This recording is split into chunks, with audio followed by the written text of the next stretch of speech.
Guess what? Like technology, I'm not giving you the rules. I'm giving you the permission to break the rules. And then break the rules again. But if you like to think in pictures, here's a great tool for you. That storyboarding idea. Thinking in pictures and using it to the best of your ability. Okay, couple of things and then I'll open up for question. George, I said you were going to like the following piece I had later when you talked about logistics, and thank you for being my shill on this. We've all heard of Steve Jobs. I saw at least one or two iPhones here. This computer programmer was writing this string of text, and he sat there and he could just never get it done, never get it done. He was arguing with Jobs about being an artist and wanting to be able to fulfill his art and be able to do those things. And Jobs looked at him, and only the way Steve Jobs can, said, "You're not an artist." He goes, "What do you mean I'm not an artist?" Steve Jobs said, "Real artists ship." What does it mean? Real artists realize there's a point where they can do no more, and it has to take its place in the consciousness and marketplace.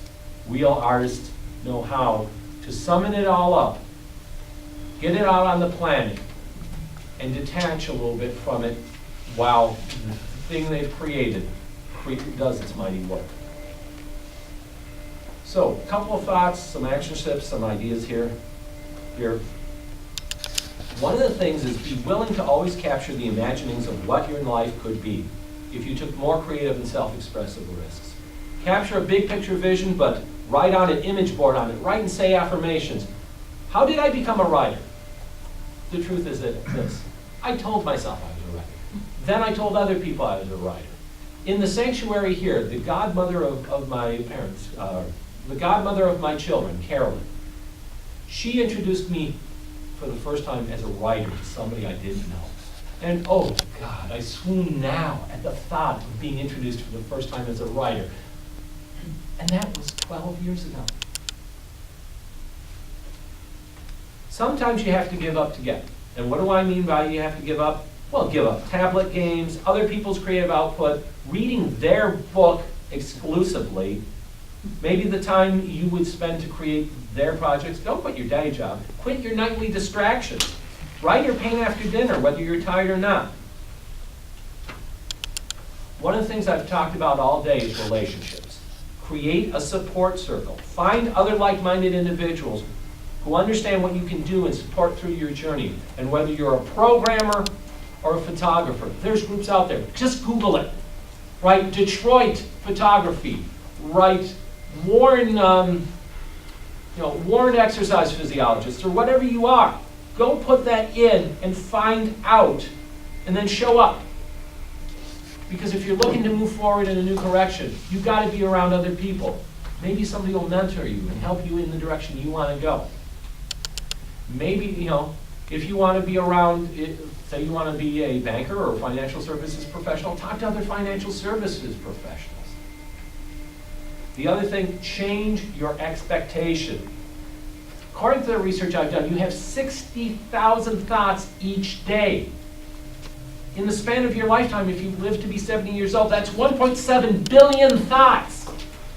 Now, some of them are going to be scary, some are going to be safe, some are going to be pleasing and supportive, and others are not. But be willing to change your thoughts and don't get so locked in on you can't, you won't. Instead, be willing to take creative risks, intelligent risks. I'm not saying suddenly sell your house, sell your car, go move to some bohemian community and say, oh my God, I'm going to sit in this lotus position and then paint. No, but rather than binge watching Game of Thrones, sit there and say, no, I'm going to be true to what's inside of me. Only do you know how bad. One of you thinks I'm absolutely full of baloney. I just don't know which one it is. It's usually the person who runs out the door first. One of you thinks... You'll never leave. That's right. One of you has been waiting for me to say this, or if not me, somebody in your life. I keep giving you permission to change. That's all this talk has been about. Giving you permission to be what it is you want to be. Only you know how badly. There is this term called a shadow creative out of One of the recommendations I have for you is a book called The Artist's Way by Julia Cameron. Changed my life, changed your life too. Another book, Writing Down the Bones by Natalie Goldberg. If you're interested in writing on that. What's the name of that last book you just? Writing Down the Bones, Awakening to the Naked Speech of Your Mind by Natalie Goldberg. Natalie was an undergrad over at U of M. She wanted to be a poet. She studied literature, and then something happened in her life, and she takes you through her journey and how she became a poet in residence at the schools in Minnesota, and how she lives in now Arizona, Sedona. And she's considered actually one of the most powerful American poets. But the funny thing about it is she finally woke up and followed her bliss. I mentioned a group, Under Earners Anonymous, underearnersanonymous.com.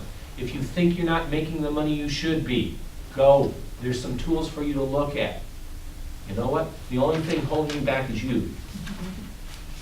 And then I'm willing to give anybody at least half an hour on the phone. You've got my number at the bottom of the page. Also, after Monday, if I said something you want to review, feel free to download. There's also some other speeches I've done. I do ask a modest amount for some of those. There's some other things.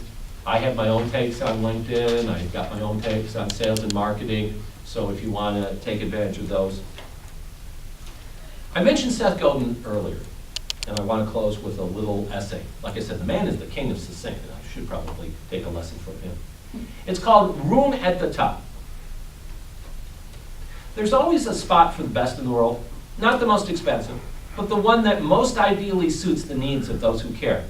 It's easy to get lost in the chaos of mediocre, discount, of close, and of cheap.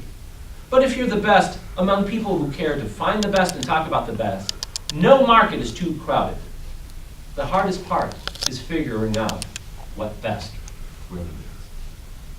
Ladies and gentlemen, I thank you for your time.